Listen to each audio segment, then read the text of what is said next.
It was an important story. It was an important story internationally. I think that not as a Hispanic journalist or working for Spanish language media, but just as a journalist, period. I think we needed to be there and we needed to show. Now, there was a difference between our coverage and the coverage of general market. General market, I say, whenever I say general market or mainstream media, I mean English language media.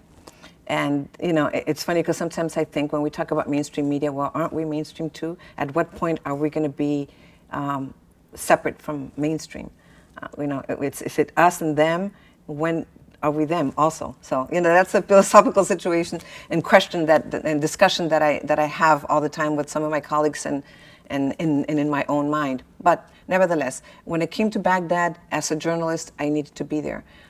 We were not embedded, and I think it's good that we were not embedded. It would have been maybe safer for us to be embedded, maybe not. But we would not have the freedom to report the way that we reported. There was a lot of criticism of our coverage because we're used to doing balanced coverage. And even though we are also Americans, it seems like mainstream media, again, English language media, at the time of war, focuses only on covering whatever the U.S. says that you should say, whatever the army says, whatever the government says.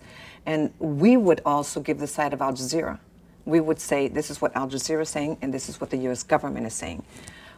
So we did get a lot of slack for that, and we did get a lot of criticism for that, and we did get a lot of threats for that. My news director at the time, Sylvia Roosevelt, had to disconnect her phone and change her phone number because of all the calls that we were getting. How dare you give the other side? But that's what we're used to doing. We give the other side. So when I went to Baghdad, I was in Kuwait for a week.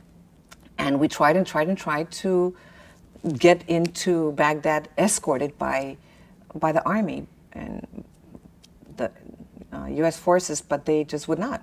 And they kept saying, wait, maybe we will.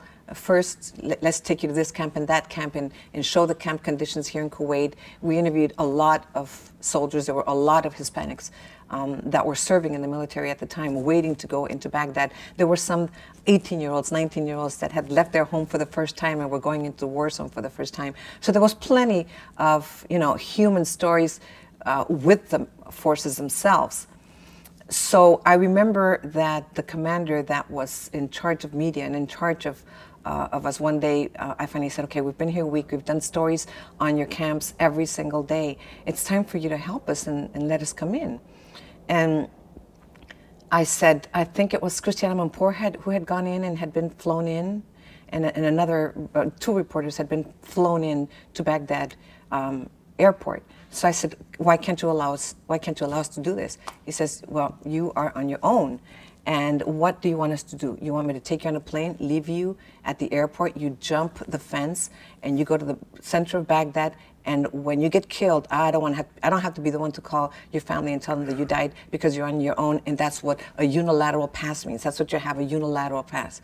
So if that's what you want, we'll drop you off in Baghdad airport, and then you're on your own. So I said, okay, so I think we have to find a different way to do this, but this is not going to stop us from covering the war. So what we did is that a group of journalists got together. We knew that there was a caravan of tanks that were going through a specific morning. So there was a Washington Post, there was CNN. There were about 4 or 5 of us that we just loaded up our trucks with as many things as we could.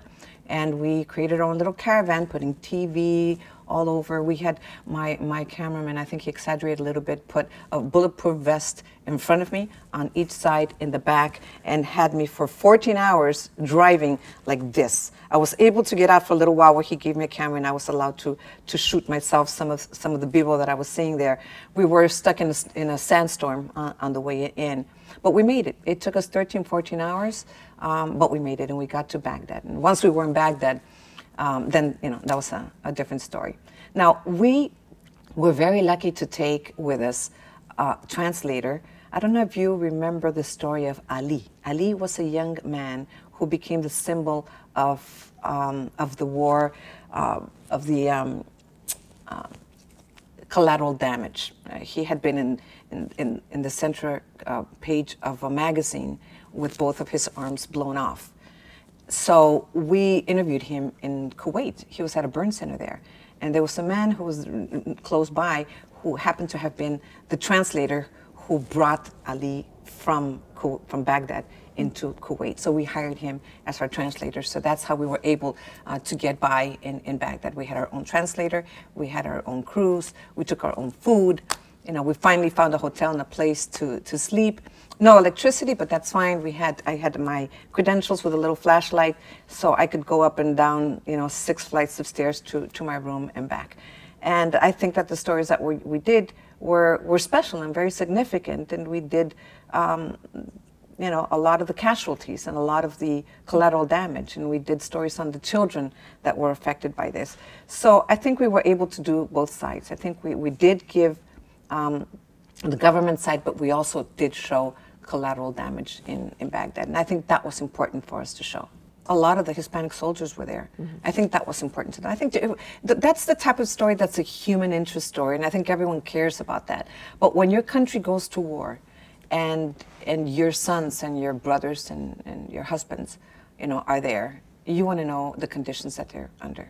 Mm-hmm. So I think everyone, regardless of your ethnic background, you know, cares about that and is interested in that.